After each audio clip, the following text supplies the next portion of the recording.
नमस्कार, स्वागत है आप सभी का सत्याग्रह में। और विधानसभा चुनाव करीब करीब अपने परवान पे है। अंतिम चरण का चुनाव जो है वो 11 तारीख को होने वाला है और हमारे साथ जन सुराज पार्टी के वरीय प्रवक्ता हैं वाईवी गिरी जी। आप स्क्रीन में देख पा रहे होंगे 70,000 करोड़ का जो मामला है उसको लेकर के प्रेस कॉन्फ्रेंस थी और हम जानना चाहते हैं कि वो जो जमीनी मुद्दा है जो लोग समझ नहीं पा रहे हैं वो क्या है। चूंकि प्रेस कॉन्फ्रेंस बुलाने का एक ये अभिप्राय होता है कि जनता तक वो बातें पहुंच जाएं। सर, बहुत बहुत स्वागत है आपका। बहुत धन्यवाद। सर, ये जानना चाहेंगे कि ये जो 70,000 करोड़ के लिए प्रेस कॉन्फ्रेंस बुलाई गई थी और लोग आपको सुन रहे हैं, लोग आपको देख रहे हैं, वो क्या मुद्दा है जो जनता के हक का जो पैसा है उसका ये क्या मुद्दा है? थोड़ा सा खुल करके अगर लोगों को समझाएं तो। ये बहुत देखिए हम समझा देते। जी जी।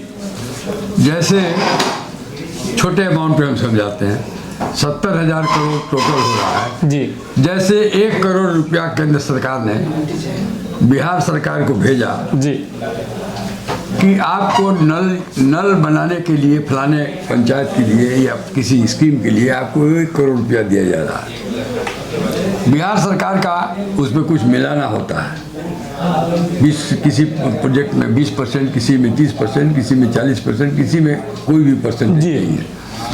तो बिहार ट्रेजरी में पैसा आ जाता है, उस ट्रेजरी से पैसा निकाल के उस विभाग को दे दिया जाता है, उस पदाधिकारी के अकाउंट में चला जाता है जिसके लिए पैसा केंद्र सरकार द्वारा भेजा गया है या जिसके लिए पैसा बिहार सरकार का अपना अंश भी भेजा गया है जी। अब वो पैसा उस स्कीम में खर्च हो गया या नहीं हुआ, इसके जांच के लिए संविधान में रूल्स में व्यवस्था की गई है कि जो जैसे पैसा 1 करोड़ आया तो उसका खर्चा कहाँ हुआ, उसके लिए यूटिलाइजेशन, उसके इस्तेमाल का सर्टिफिकेट कि रोड के लिए आया तो रोड बना कि नहीं, नल के लिए आया तो रोड बनाने और रोड बनाया तो किसने बनाया, रोड बनाने में कितना पैसा लगा, इसका सर्टिफिकेट वापस भेजना पड़ता है जी।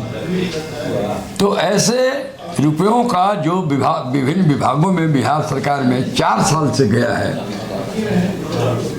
उस पैसे का यूटिलाइजेशन सर्टिफिकेट विभाग ने न ट्रेजरी को दिया है, कंट्रोलर जनरल ऑफ इंडिया जो एक संवैधानिक संस्था है जी, पब्लिक अकाउंट्स का, पब्लिक रुपया सरकारी पैसों का जो ऑडिट करता है, उसके अनुसार 4 साल में गत 4 वर्षों में 70,000 करोड़ रुपए का कहाँ खर्चा हुआ है, इसका यूटिलाइजेशन सर्टिफिकेट कहाँ इस्तेमाल हुआ, किस मद में इस्तेमाल हुआ है, उस रुपयों का क्या हुआ, इसका सर्टिफिकेट नहीं है। इसका सही से उल्लेख नहीं मिल रहा है, मिला ही नहीं सर्टिफिकेट। और कंट्रोलर जनरल ऑफ इंडिया जो संवैधानिक संस्था है भारत सरकार की, उसने स्वयं लिखा है कि ऐसा लगता है कि इन रुपयों का गबन हो गया, इससे नकारा नहीं जा सकता है। अब कॉन्स्टिट्यूशनल दायित्व होता है, जहाँ ऐसे रिपोर्ट होते हैं वो बिहार गवर्नर को जाता है, बिहार गवर्नर असेंबली में भेजता है, वहाँ एस्टीमेट कमेटी है, पब्लिक अकाउंट्स कमेटी है। पब्लिक अकाउंट्स कमेटी का दायित्व बनता है कि उसको जांचे, परखाए, और सरकार का भी दायित्व बनता है, केंद्र सरकार का और बिहार सरकार की, जांचे कि इन पैसों का इस्तेमाल हुआ या डाइवर्ट हो गया जी, मिसयूटिलाइज हो गया या गबन हो गया। सरकार भी सोई हुई है, असेंबली का जो बिहार स्टेट असेंबली का जो अकाउंट्स कमेटी है, पब्लिक अकाउंट्स कमेटी, वो भी सोया हुआ है, गवर्नर साहब भी सोए हुए हैं, केंद्र सरकार भी सोई हुई है। तो हमारे जनसुराज के जनरल सेक्रेटरी किशोर मुन्ना जी ने जी और पार्टी में पूरा विचार मंथन हुआ कि इतना बड़ा पैसा का हिसाब नहीं मिल रहा है, इसका मतलब है कि इसका घोटाला हुआ है, इससे इनकार नहीं किया जा सकता है। तो जब ये सरकार नहीं इस पर ध्यान दे रही है, केंद्र सरकार डबल इंजन की सरकार है, लगता है कि दोनों सरकार के पदाधिकारी या मंत्री इसमें मिले हुए हैं, आपस में साठगांठ दिख रही है, आपस में साठगांठ दिख रही है जी। तो हम लोग क्यों नहीं माननीय उच्च न्यायालय में एक जनहित याचिका, पब्लिक इंटरेस्ट लिटिगेशन किया जाए, क्योंकि रुपया तो ये जनता का है, किसी प्राइवेट आदमी का तो रुपया नहीं है। 70,000 करोड़ का जो सरकार का रुपया है ये जनता की पैसा है। ये आप अभी सत्याग्रह देख रहे हैं और बेहद बहुत गंभीर मुद्दा है। हम जमीन पे ग्राउंड जीरो पे हैं और ये प्रयास कर रहे हैं कि जो आम आदमी जो गांव में बैठा हुआ गरीब है, जिन बातों को नहीं समझ पा रहा है, अगर वो 2,000, 4,000, 10,000 का लोन लेता है बैंक से, तो उसके साथ कितना जमीन पे प्रॉब्लम होता है, बैंक के अधिकारी जाते हैं उससे कितना दुर्व्यवहार करते हैं। और अगर आम आदमी के जीवन में खर्च होने वाला जो सामूहिक पैसा है वो अगर सरकारें या उसमें रहने वाले भ्रष्ट लोग खाएंगे तो आम आदमी तो उसके बारे में जान नहीं रहा है। तो ऐसे लोगों से हम मिल रहे हैं। अभी हमारे सामने जो है वो बैरिस्टर हैं, अधिवक्ता हैं और जन सुराज पार्टी में वरीय प्रवक्ता भी हैं, वकील हैं। तो जो कानून को समझने वाला है, जो कानून के दांव पेच को जानता है, हम उनसे बातचीत कर रहे हैं। और ये जो 70,000 करोड़ का मामला है, ये छोटा मोटा मामला नहीं, बहुत बड़ा मुद्दा है। और इसके बीच में अगर ये साबित होता है, जब हाईकोर्ट के द्वारा इसके बारे में सुनवाई की जाएगी, तो इसके जो अलग अलग परतें हैं वो खुलेंगी और तब समझ में आएगा कि ये जो इतना बड़ा व्यापक घोटाला हुआ है वो कैसे हुआ है और कैसे पॉसिबल हो पाया। जो अकाउंटेबल लोग हैं, जो जवाबदेह लोग हैं, वो कौन लोग हैं जो इसके लिए जिम्मेदार हैं।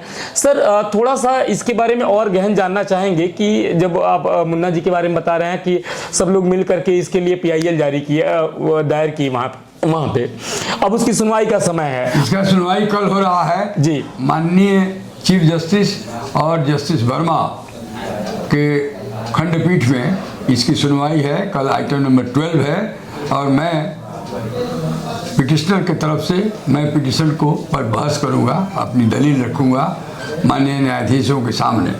सर, चुनाव का अंतिम दौर है और कल आखिरी चरण का जो चुनाव है उसके बाद 14 तारीख को नतीजे आने वाले हैं।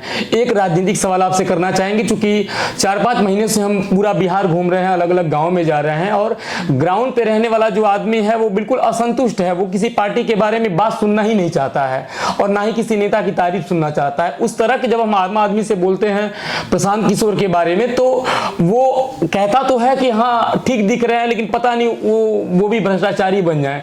तो इंसान विश्वास नहीं कर पा रहा है। और अगर जो लोग विश्वास कर रहे हैं प्रशांत किशोर के ऊपर या जन सुराज पार्टी के ऊपर, अगर उन लोगों के लिए अगर एक सही मुद्दा बताना हो कि किन मुद्दों पे चुनाव हो रहा है या किन मुद्दों पे वो आगे जाए, तो उनके लिए क्या कहना चाहेंगे? देखिए, हमारी जो जनता है 35 साल से जी इन लोगों को दोनों तरह की सरकार को झेल चुकी है, देख चुकी है, परख चुकी है, उब गई है। अब इन लोगों से कुछ होने जाना नहीं है। कोई न विकास हुआ, न शिक्षा हुआ, पलायन बढ़ता गया। लोग 10-20 हज़ार के नौकरी के लिए बाहर जाते हैं, जिल्लत सहते हैं। ये सब उनको समझ गए हैं। लोग ये भी समझ गए हैं कि प्रशांत किशोर जी का जो दल है या जो प्रयास उन्होंने किया है, जिसका नाम है जन सुराज पार्टी, यह प्रयास बहुत अच्छा है और यह एक विकल्प के रूप में आया है।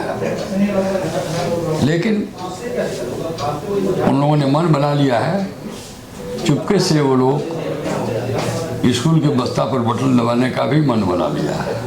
वो बोलते नहीं हैं। गरीब तबके के लोग हैं, शरीफ लोग हैं और ये मूंछ वाले और लाठी वाले इन लोगों के सामने यही लोग ज़्यादा उम्मीदवार हैं। राजद के और NDA के मजबूत लोग, धनवान लोग जी, जो एक बार आँख तरेड़ के देख देगा तो बेचारा गरीब डर से बैठ जाएगा जब, इसलिए खुल नहीं रहा है। लेकिन उसके मन में है, बटन दबाएगा जन सुराज की तरफ और इसका रिजल्ट आप 14 को देखिएगा। बड़े बड़े पेड़ धराशायी हो जाएंगे, जिसको आप बहुत NDA और राजद का जिसका मजबूत स्तंभ समझते हैं, जिसको चीफ मिनिस्टर बनाने का भी बात आप सोचते हैं, वैसे पेड़ भी गिर जाएंगे। लोग गिरा देगा, जनता गिरा देगी। देखते रहिए। चलो, वकील साहब का कहना है कि एक आंधी चल रही है और उसमें बड़े बड़े पेड़ जो है वो धराशायी होने वाले हैं। 14 तारीख को आप इंतजार करिए। हम भी जमीन पे जब जाते हैं तो बहुत सारे साइलेंट वोटर, हम आपको लगातार बताते रहते हैं कि 40% जो लोग हैं वो अलग अलग पार्टियों से संबंध रखते हैं और जो 60% साइलेंट वोटर है, वो जो किसी के तरफ नहीं है, वो शांत बैठ करके सबकी राजनीति को देख रहा है, सबका तमाशा देख रहा है, सब जो अलग अलग घोषणाएं कर रहे हैं उनको सुन रहा है, समझ रहा है। और वो 60% जो जनसंख्या है वो किसको वोट करेगी, ये बहुत बहुत महत्वपूर्ण मुद्दा है। इन मुद्दों पे लगातार हम लोगों से बातचीत करते रहेंगे। 60% जो आप लोग कहे हैं, जी। 65% लोग ये सब जनसुराज को वोट कर रहे हैं। ये हम लोग देख रहे हैं, जमीनी हकीकत है। मैं खुद चुनाव लड़ा हूँ मांझी क्षेत्र से, जी। वहाँ मैंने देखा है और जो देखा है वही आपको बता रहा हूँ। ये जमीन की बातें हैं। तो सर बहुत बहुत धन्यवाद, आपने अपना समय दिया। हम लगातार ग्राउंड जीरो पे जा रहे हैं, लोगों से बातचीत कर रहे हैं। तो आप सत्याग्रह के साथ बने रहें और देखते रहें ये खास रिपोर्ट। बहुत बहुत धन्यवाद आप सभी का। ठीक, नमस्कार। नमस्कार।